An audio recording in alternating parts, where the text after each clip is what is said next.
Hello and welcome back. Sean here, Mountains Garage.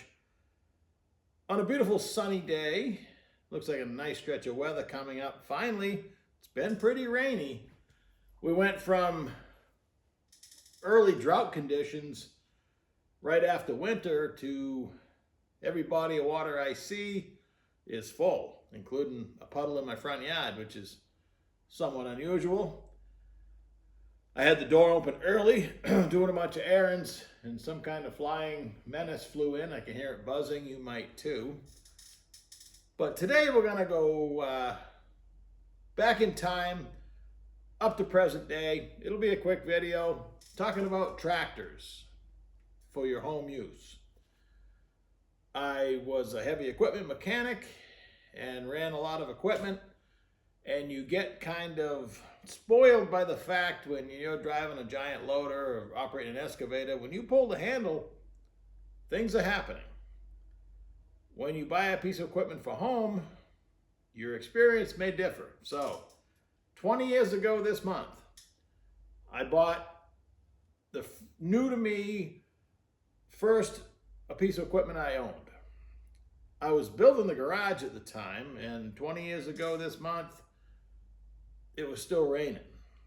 I had managed to clear where the garage is now, trying to build this garage.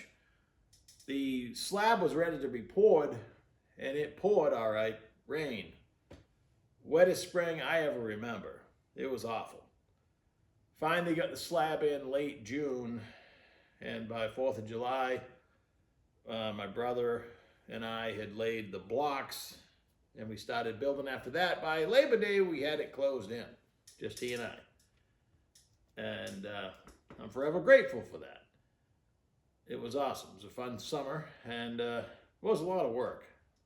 Pretty big garage for two guys, but we did it.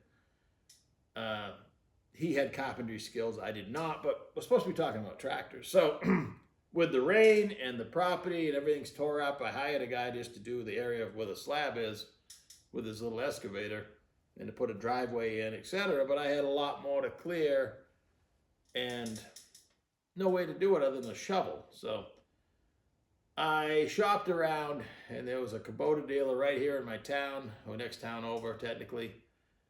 And I bought a Kubota DT 3400. It's a 34 horse tractor. You think it would really do some work. Well, no, I also bought a Woods 8.5 foot backhoe. The backhoe was impressive with its digging power, its breakout force, running off the same pump as the loader on the front of the tractor, but the loader on a cold morning, 3 bundles of shingles on a wooden pallet, and it wouldn't pick it up.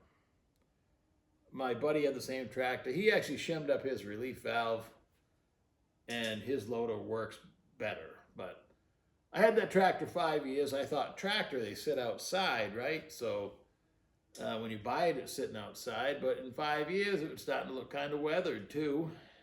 But things were on the upswing, and I sold it for as much or more as I paid for it. So those 5 years of ownership weren't bad. I only had a few hundred hours on it. I did snow removal with it, no cab and everything. So I bought my Mahindra 6010, 60 horsepower. And I knew the 10 series was actually a TYM tractor. TYM was a manufacturer of tractors for 4 or 5 different makes. You name them. Branson, Bad Boy Now, Mahindra, etc. So they, a manufacturer of good lineage, and I've had very little problem with the 6010. I could have got a 5010. The 60 has a small turbo. I do everything at idle, and when I'm plowing snow, I'm at 1800. I've only had a few PTO pieces on the back that you'd spin the PTO at 540, but I'm kind of rambling here, but my point is the 6010 had a lot of lifting power. I went back to Kubota because at the time I was burning wood pellets, and I wanted to be able to lift a pallet of pellets. That's 2,000 pounds, 1 ton, and they laughed at me, said I'd have to have a 150 horse tractor in the Kubota line. And I understand why they do it. Just had this conversation earlier today with a friend of mine. They don't want people tipping over. And if you don't have adequate counterweight, and you have a lot of lifting capacity, you might fall over. I have a 10-foot backhoe on the back of my 6010 Mahindra, and the parent company, it was a Mahindra backhoe, but Paladin, again, they make attachments for a lot of people. I talked to their tech support because obvious things weren't going to fit, and he told me if I could get it to fit, the backhoe, to please send him pictures and then modify accordingly, and I did. But essentially no trouble with that tractor. And over the last, that's a 2011, to me it's still new, over the last 15 or 16 years, I've plowed snow with it. I have a 9.5 Fisher stainless V plow, and it's a great combination. I can do great work with it. I love it. And I have a set of pallet forks for it that I actually bought with the Kubota. I just kept them because they're on a quick attach system. If you don't have a Bobcat quick attach disconnect on your loader bucket, you're missing out because all the attachments fit it. If John Deere does their own pin-on thing, some Kubotas don't come with a quick attach. You really need that. So it's been an awesome tractor. Occasionally, lately, I'm thinking it's not new anymore. Should it fail to start, I really need a backup snow removal system. And that was about where the thought process stopped. For mowing my lawn 14 years ago, I bought a used commercial 928 Grasshopper. That's a 28 horsepower Kubota diesel, 72-inch front mount deck, 0-turn mower. And again, it was a commercial mower. It's given me almost no trouble. It's made to run 8 to 10 hours a day. I ran it 15 to 20 hours a year probably.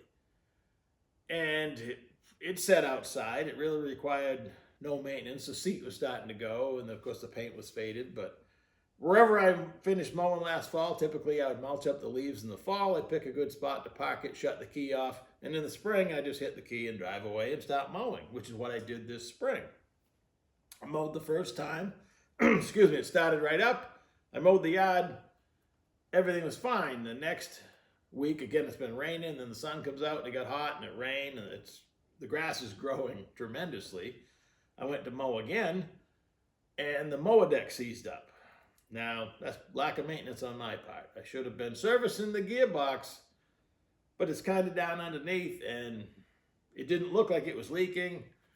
And again, with minimal use compared to being commercial, it was not on my radar. I'm going to take the blame for that. I don't know what happened to it. I didn't hit anything, but this time, I used to call it the rock harvester, but I hadn't hit anything this year, and it quit working. So I was about day 3 into taking it apart, and it was not coming apart easy. I had not found parts to fix it yet, even the whole gearbox or whatever. The grass is growing like there's no tomorrow. I actually called my former neighbor, who was a landscaper, asked him if he was still a landscaper. He said, yeah, I'll be there in 45 minutes. 6 guys, 4 mowers, 4 walker mowers, and some weed whackers. In 10 minutes, they did my whole property. Kind of made me think maybe I should just pay to have my lawn mowed, but I wasn't ready for that. The wife asked what I was going to do, and I said, well, I've always wanted a small tractor to use all the 3-point implements I have. I got rid of some because I never used them. I'd like to get more, but with a backhoe on the cabbed 6010 Mahindra, you got to take the backhoe off, which is doable, and then you got to put all the 3-point arms back on just to run a little accessory on the back. You're probably not going to do it, and that is way too big to mow the lawn with. So I'd like to have a little tractor with a 3-point hitch on the back, and probably have a finish mower on the back that if it breaks down, I'll just put another mower behind it, and the tractor will keep on going. And she laughed at me, as she often does. And then later that day said, you should probably go buy a tractor. And I think I left her standing there. I was gone with the trailer, and I came back with a new tractor. I bought a TYM, familiar with the brand, a little small one. It's a T224H. So it's a hydrostat, 22 horsepower, and it's an overgrown riding lawnmower, but it has a loader on the front with a quick attach. It has a bucket leveler where we'll look at it. And then I needed a mower. I wanted a finish mower for the back. They make a belly mower for it. You drive over it and you hook it up. That was like $2,600, and that was allegedly a deal at the dealer. They showed a used one in inventory for $1,500. For $1,500, I was willing to gamble trying the belly mower. The problem with the belly mower on a tractor, it doesn't lift very high, and now it's like a fat cat dragging its belly all the time. You probably wreck the mower if you try to do tractor things with it. So I was thinking the finish mower pops right off and on. I can use the 3-point hitch for other things. Seemed like a great idea. So I was asking the salesman with the tractor. He seemed like a pretty good guy. I said, what's the difference between the $1,200 mowers I see and your mower at $3,000, and I see them up to $4,000 or $5,000. I'm a detail guy. I break down, I stare at the pictures, try to find out the country of origin, and I don't see a lot of difference in the style finish mower that I want. I want one that's on 4 wheels. And he kind of laughed and said, well, you are a detail guy. I guess you got it figured out. So I did not buy a mower. I brought the tractor home last Friday. I'm no closer to mowing my lawn. I went and bought a tractor with a loader, and I still can't mow my lawn. And I shopped around local, like Tractor Supply, their version of a finish mower is like $2,400 maybe. Again, it looks the same as everything else. I saw one on Facebook Marketplace, but the response I got was that it was no longer available. I had asked if the guy that owned it was available during the day. What he meant to say is he's not. He normally is, but he had to go on vacation or whatever. He was coming back. Well, he came back Sunday night and called me. Long story short, I had already ordered one online, Amazon. It was a built hard. It looks the same as every other mower, and it was $100 cheaper than anybody else. So that was already coming. I had just ordered it that day, and all of a sudden, he sends me a message and says, hey, I still got this mower. And I'm thinking to myself, well, the night before, Saturday night, I'm confusing you now, I should have said Saturday night first, there was a little cute little 48-inch Woods, and made in America. Does not have a gearbox. It actually has a big flywheel pulley and one big belt. I'll show you a picture of that too. I went and bought that for $200 Saturday night. I spent Sunday morning fixing it up. I needed a keyway for the PTO shaft, fix a few grease fittings, etc. Put it on the back of the tractor, and I was ready to mow. But it was raining Sunday afternoon. Sunday night, the guy calls me and says he's got the brand new, it's a Landy attachments. I know they make skid steer attachments and such. It looked like a better quality one than some of the ones I was looking at, probably the one I had ordered. And I paid $1,100 for it, the mower. And super nice guy, went and got it in the pouring rain, but it stopped raining long enough to get it hooked to the trailer. It was one town over, couldn't have been a better deal. I had to spend the better part of yesterday making it work because it was, there's different categories of 3-point hitches, category 1, category 2. This was like a 1.5, so I had to take some brackets off, move stuff around, drill some holes. Got it working and actually mowed my lawn last night. Finally, you get to the end of the story, Sean. It's a learning curve. I was spoiled by the 6-foot deck out in front of me, a 72-inch deck out in front of me. 72-inch. And, zero turn. I'd gotten used to it, but when I started using it, it was a whole learning curve. My yard has some challenges, a lot of hills and stuff. But now I'm sitting on a brand new comfy seat. I have power steering, 4-wheel drive. And the mower's behind me, it's rear discharge, and it wasn't a bad experience. The whole combo at PTO speed is kind of loud. I wear headphones, I had earmuffs anyway, because the Mahindra was loud, the Grasshopper was loud as well. So I'll get used to it, and now I have a tractor to use for other things, and a backup snow removal system. I'm probably going to pick up a small snow blower for the back. You can buy one for the front if I happen into that, great. Again, if I happen into a belly mower, I might try that too, used, in good shape. But a rear mount would be fine. It's just for miscellaneous cleanup. in the wintertime, let's go take a look at it.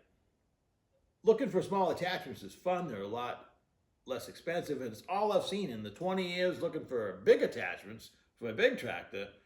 All I see is small ones, and now that I'm shopping, it's the other way around. So let's go take a look at all the junk we're talking about. Oh, I might as well add in, I sold the Grasshopper last Saturday. I put an ad up.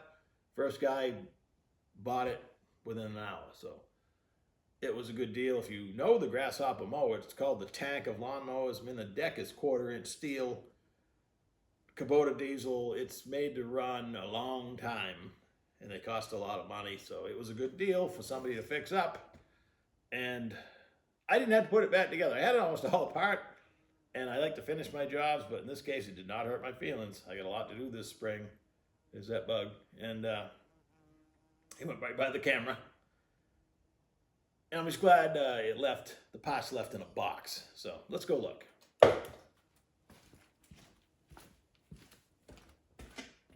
At one point, this is the only piece of machinery that would run. My cabbed 6010 Mahindra, needing a bath for sure, slowly turning pink. I've kept it in the hut its whole life, but the sun beats in every now and then, and I knew going in that they eventually turn kind of pink. But it's been a great tractor, and still will be. It's only showing about 400 hours, so that's nothing. Here's a cute little woods mower. I did use it a couple swipes around the yard. It was still wet, but I wanted to try it. Determined I need to sharpen the blades and put some front wheels on it, because it relies on you to set the height. You can't just set it down like the next mower you're gonna see. But it's kind of neat. Only operated by a little old lady on Sundays to mow her 9 acres. But it's unique that it has that big flywheel pulley and no gearbox. And here's my new mower on my new tractor. Life is good. So I had to do a whole afternoon's worth of modifications to get the original mounting. Had some brackets for the 3-point arms. The mower was about a foot behind it. When you went to pick it up, it wouldn't even pick up the back. I had to use a different top link. So I looked at it and determined I could shorten it up, which I did, shorten the drive shaft again. Was able to use the correct top link that came with the tractor, and everything works just fine. I find it interesting, the engine is mounted backwards. The radiator and the water pump is on this end. All you see on the front, what's now the front, is the flywheel and the starter, out in plain sight. There's a drive shaft off the harmonic balancer that runs the hydraulics going that way, and it's a Yanmar engine. All good quality stuff, and I hope I'll let you know long term. Again, these tractors are sold by lots of different people. I find it interesting. The engine, the Yanmar engine in the TYM, has a 6-year warranty. If you buy a bad boy mower, has a lifetime warranty on the engine. That's how confident they are in the Yanmar 3-cylinder diesel. So thanks for watching my rambling. That was my week of tractoring, and pretty much covered the last 20 years. So if you need one and you get used to having one, you'll probably always have one, if not two. Take her easy. Bye.